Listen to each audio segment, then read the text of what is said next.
क्या आपने कभी सोचा है कि सृष्टि के रचयिता ब्रह्मा की पूजा आखिर क्यों नहीं होती, जबकि वही हैं जिन्होंने इस पूरे ब्रह्मांड की रचना की? फिर भी उनके मंदिर गिने चुने ही क्यों हैं? आज मैं आपको सुनाने जा रहा हूं एक ऐसी पौराणिक कथा जो इस रहस्य को खोलती है।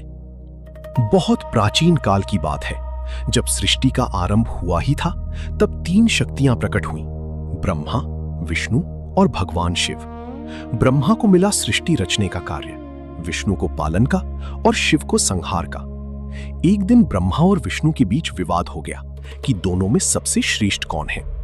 तभी वहां प्रकट हुआ एक अनंत अग्नि स्तंभ, जिसका ना कोई आदि था ना अंत। तय हुआ, जो इस स्तंभ का अंत ढूंढ लेगा वही श्रेष्ठ कहलाएगा।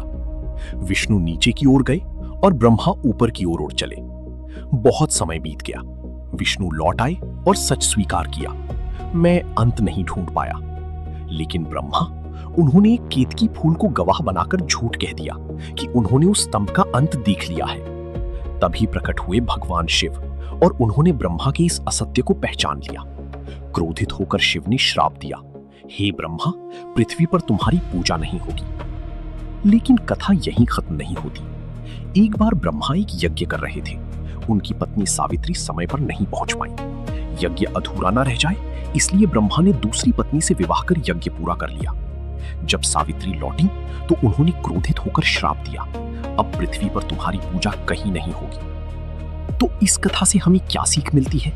सत्य से बड़ा कुछ भी नहीं, और अहंकार चाहे देवताओं में ही क्यों ना हो, विनाश का कारण बनता है। ब्रह्मा जी सृष्टि के रचयिता हैं, उनका महत्व कभी कम नहीं हो सकता। लेकिन ये कहानी हमें याद दिलाती है कि सत्य और विनम्रता ही सबसे बड़ी शक्ति है। अगर आपको ये कथा पसंद आई तो ऐसे ही और रहस्यमयी पौराणिक कथाओं के लिए जुड़े रहिए ही पार्थ के साथ।